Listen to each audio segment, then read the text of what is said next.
क्या आप जानते हैं कि अंधे लोग सिर्फ काला चश्मा ही क्यों पहनते हैं?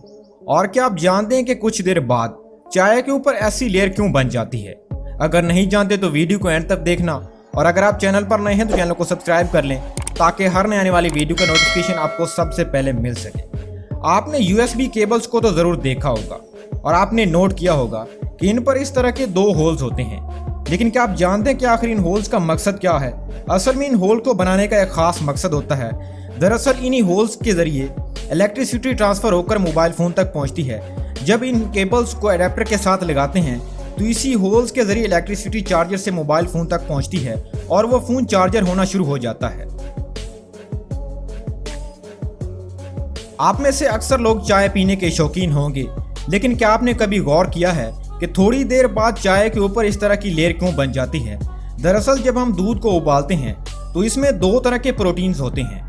जब हम दूध को गर्म करने के बाद ठंडा करते हैं तो इसमें मौजूद दोनों प्रोटीन्स आपस में मिलकर चिपक जाती हैं और एक क्रीम की शक्ल बन जाती है जिसे हम मलाई भी कहते हैं। बिल्कुल इसी तरह जब चाय आहिस्ता आहिस्ता ठंडी होती है तो यही दो प्रोटीन्स आपस में मिलकर तय की शक्ल इख्तियार कर लेते हैं।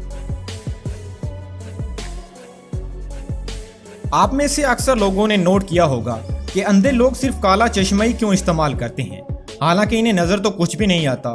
फिर काला चश्मा पहनने की आखिर क्या ज़रूरत है? तो आपको बताते चलें कि अंधे लोगों की आंखें रोशनी में बहुत ज़्यादा सेंसिटिव होती हैं, ख़ास तौर पर जब वो घर से बाहर निकलते हैं।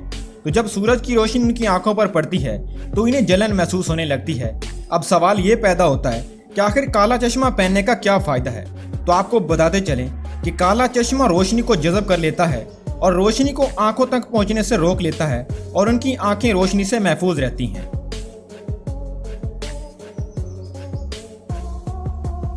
दोस्तों, अगर बात की जाए पानी की बोतल की तो ये हर घर में मौजूद होती है, लेकिन क्या आपने कभी नोट किया है कि इन छोटी बोतलों पर इस तरह की लाइंस क्यों होती हैं?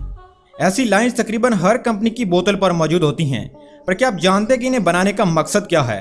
असल में इन लाइंस का मकसद बोतल को ग्रिप मुहैया करना है, क्योंकि इन लाइंस की वजह से बोतल को पकड़ने में आसानी होती है। अगर ऐसी लाइंस ना हो तो बोतल फ्लैट होने की वजह से बार बार हाथ से गिर सकती है।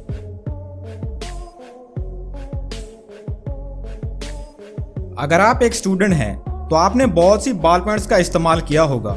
इनमें से अक्सर बॉल पेन्स पर इस तरह का रबड़ लगा हुआ होता है। ज़्यादातर लोगों को लगता है कि ये रबड़ सिर्फ बॉल पेन्स को खूबसूरत बनाने के लिए लगा होता है।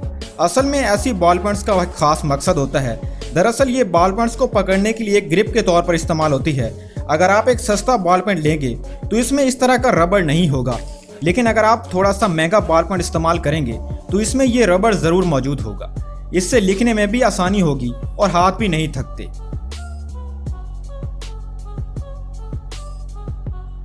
दोस्तों, जब से कोरोना वायरस आया है तब से मास्क पहनना एक लाजमी चीज़ बन चुका है और आप में से तकरीबन हर इंसान ने मास्क का इस्तेमाल ज़रूर किया होगा।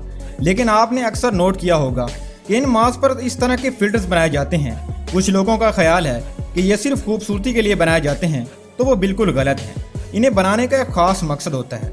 असल में इन्हें फिल्टर हमें सांस लेने में मदद देते हैं। इसे पहनकर हमें बाहर से आसानी से ऑक्सीजन मिल जाती है और जिससे सांस लेने में भी आसानी होती है।